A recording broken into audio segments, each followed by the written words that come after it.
Greetings and welcome to the energy of Leo, my Leo friends. Welcome to the channel. This is Ron from Tarot of the Twin Sun. Tarot of the Twin Sun is a functional division within the Order of the Twin Sun. Please take only what you will. The fifth house is open. We shall begin now with an astrological forecast for the month of October 2022. This is a particular snapshot of the 1st of October at 2:05 a.m. Greenwich Mean Time. So to begin with, the fifth house is activated with a lunation, moon being in Sagittarius in the fifth house, and it is giving a very nice trine to the energy of the sun.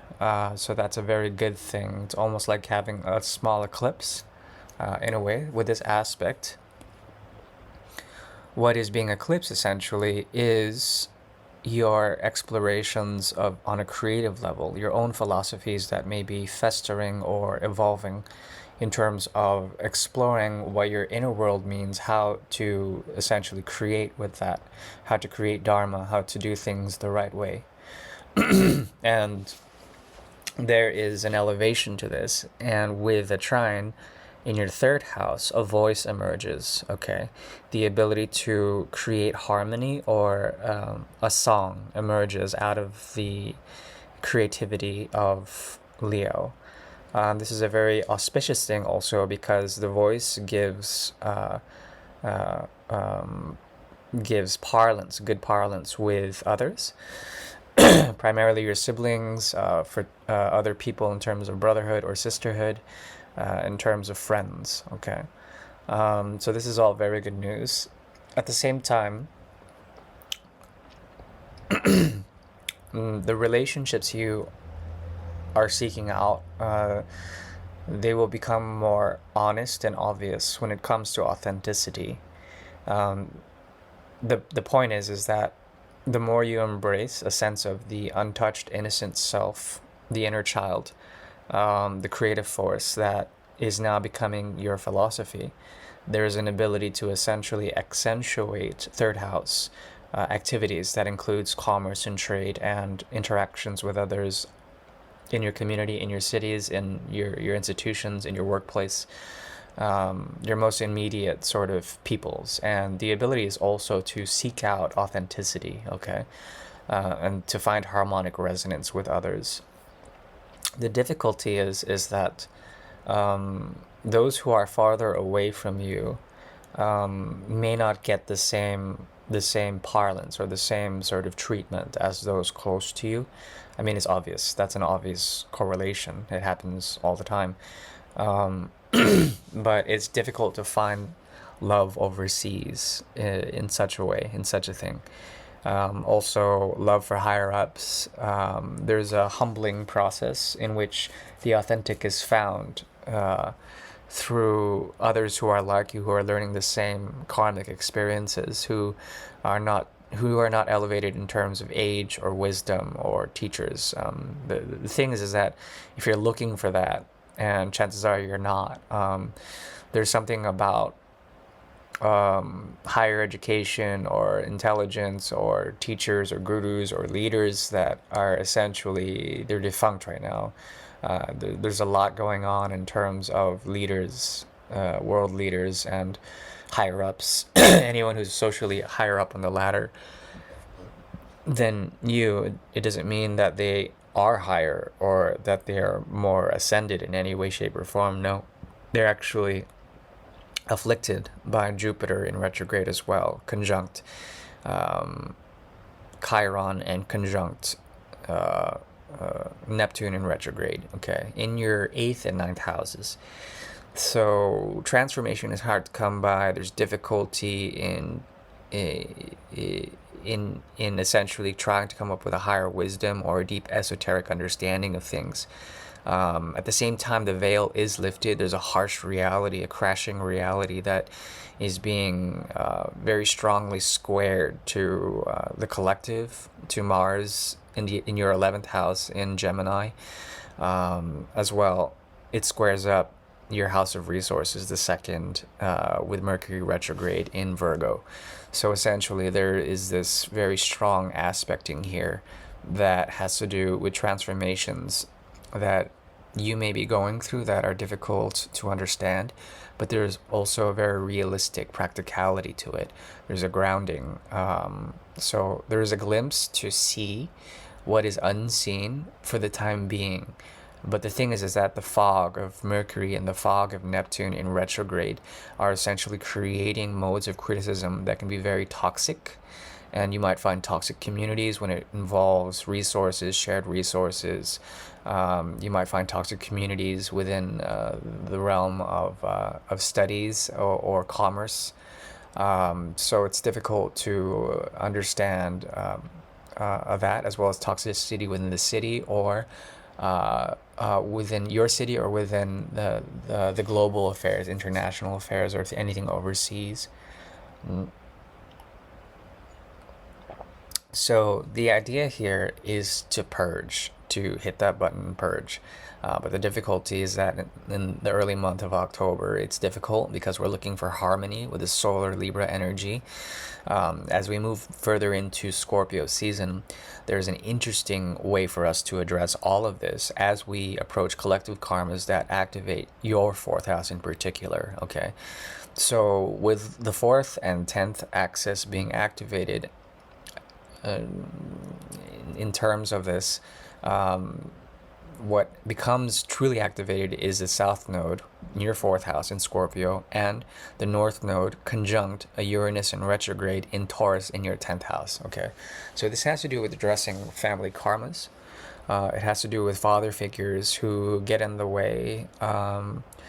There also is difficulty of superiors getting in your way in terms of innovation. Leaders who are trying to do the right thing by doing such a thing, they affect your social status or your work. Your work is actually very much it's going to be given a boon with this eerie Mercury retrograde in Virgo, okay, which is an exaltation. There's a dumbfounded effect where you are granted with a way to clear off some karma or some sort of career issue when it comes to disorders, okay. So the idea here is not to be critical about your work or your social standing or how people perceive you, your outer world, not to be critical on that or on the lack of affluence or stability in the outer world. There's a gift that is coming once Mercury goes direct, which is in a few hours, that will allow for an understanding of other people, okay, what their motivations are, because the people you draw in for the time being have this energy of Saturn retrograde in Aquarius, okay, in your 7th house. What does this mean? It means that the limits that they have are not being properly honored, that they are rebellious in nature without a cause, that there may be violence or modes of war or different timelines of understanding that are not yet fully understood, that are not yet fully structured in a futuristic way in order to do things. Meaning that the people that you are approaching now, that come to you right now are actually from a futuristic standpoint. They live in order to highlight or to motivate the future. The thing is that they can be deluded right now, and there's a disorderly conduct in the way they create their karmas. Okay, it's also a two-faced energy. So you have to see that what they are trying to do is actually a mode of sacrifice intended for a common good. But the difficulty is that it's terribly confusing. There's one way to split, and then there's another. There's a diasporic or a way to see these people as pariahic. So what that means is essentially they're outcasts, and you as a leader bring in this Aquarian energy that is futuristically designed, but with Saturn in retrograde, it's very difficult for you to understand where they're truly coming from. It's because they have no foundation. They have to check the ground they're walking on. They could have difficulty in establishing their throne or their chair or their table, and it's not stable. There's something about it that's very unstable. Something about that aspect in your 10th house with this unstable energy, instability in terms of Uranus in retrograde. Now, when Uranus and Saturn are in retrograde, they're acting together to create this square.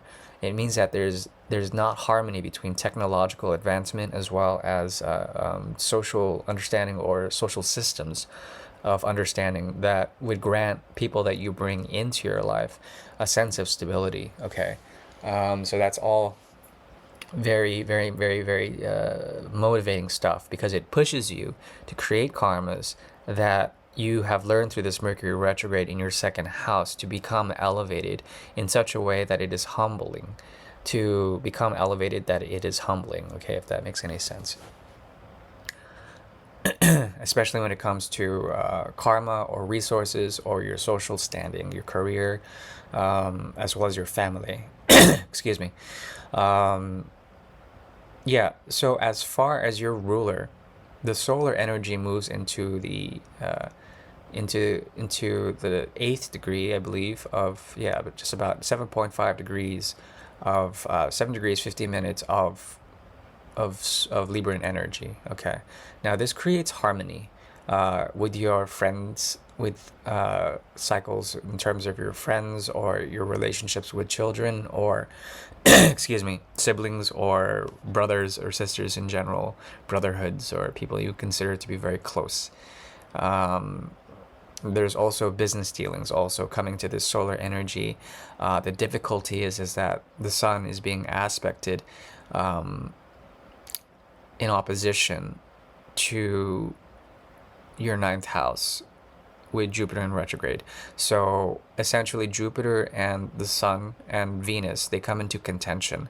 And this is not a very good thing, considering that war that is happening abroad will affect the general sort of parlance, or the general sort of rapport with others.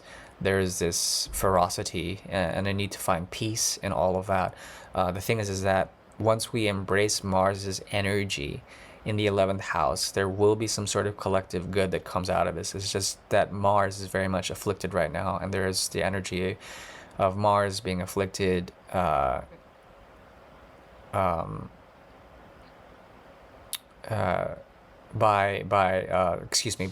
Mercury in retrograde as well. Okay, so it's hard to say that. All that being said, now I do see beauty coming in terms of finance once we hit finance, as well as your inner world. There's going to be some very deep insight into family karmas, as well as your sense of self. Okay, the idea here is to embrace unorthodoxy, to do things idiosyncratically.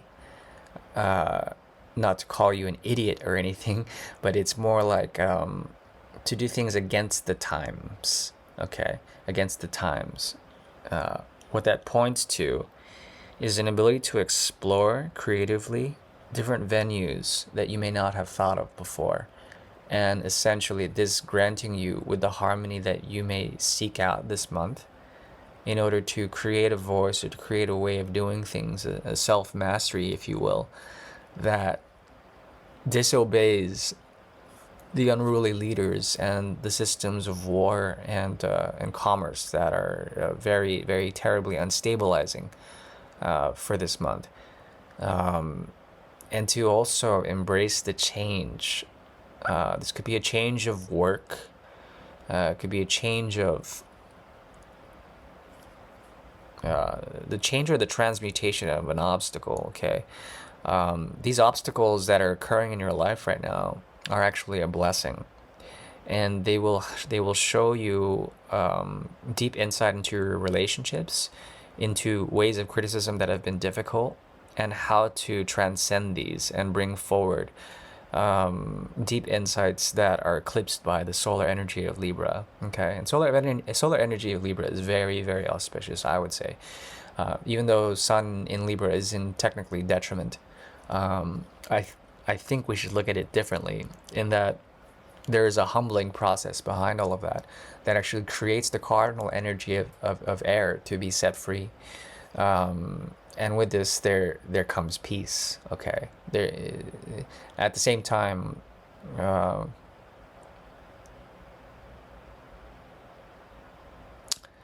There is a way for Leos to essentially, it would be through the houses of Libra and Taurus, to address a way of talking about the instability that occurs in the outer world, to analyze that with others, to debate with others in terms of that, to challenge your own thoughts and the thoughts of others in terms of leaders or what they're doing on a collective level, to address these. And then you can see some sort of Venusian insight that is being eclipsed by the sun, okay, that is being combusted by the sun. So there is an ego death in all of that. And if you embrace that, there's a possible way to see the obstacles as a blessing, okay, as a need to transform in a very deep way. Some of the more pressing things of existential thought, okay? So you can come up with a way to see deeply into your depth and to embrace a change in the way the mire or the veil has been difficult to see through. There's a path of liberation in this process. Okay.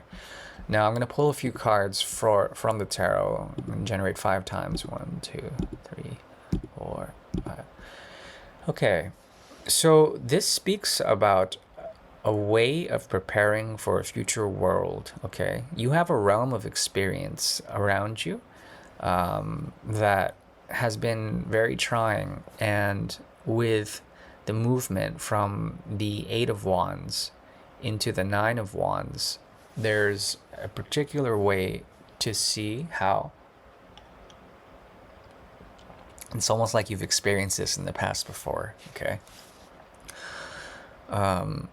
So the walls are very much around you, and there's a protective way for you to do things, but it's all very oppressive, and there's this tired energy that is being accentuated ever since the Lion's Gate, okay, in August. And the difficulty is that there is a need to think less and to find stillness in that doing before it becomes numbing, before it becomes like a scar, something that is like a reminder. Now, the interesting thing is that memory is a big thing right now, but there also is this future look beyond that the 9 of Wands elicits, that looks beyond the fear and the realm of Neptune, as well as anything that is detrimental in the triplicity of air, to not let desire sort of define you, to not also let any past experiences to define you. From the 8 to the 9 of Wands, to the 9 of Swords, to the 10 of Swords, there's an ability to have some sort of near ending, okay, with 2 9s here. And this has to do with the burgeoning or the forthcoming of the World card here, which is a very interesting World card because it also represents the Hamza, the eye of the world, and within the hand of the Hamza symbol, okay? And let's see, it would be the solar energy. There's a way to, in the near future, find a way to bring forward the sort of invention, a type of invention. There's going to be a period of invention for you, my dear Leo, in the near future. And that's what I see, at least in terms of the tarot. That is all I can give you for now. I do wish you well. Please wish me well on my move. I am currently moving from one part of the world to another. I do thank you for your time, and sorry for the delay. Please like, if you will, and subscribe for future readings. Thank you. Bye-bye.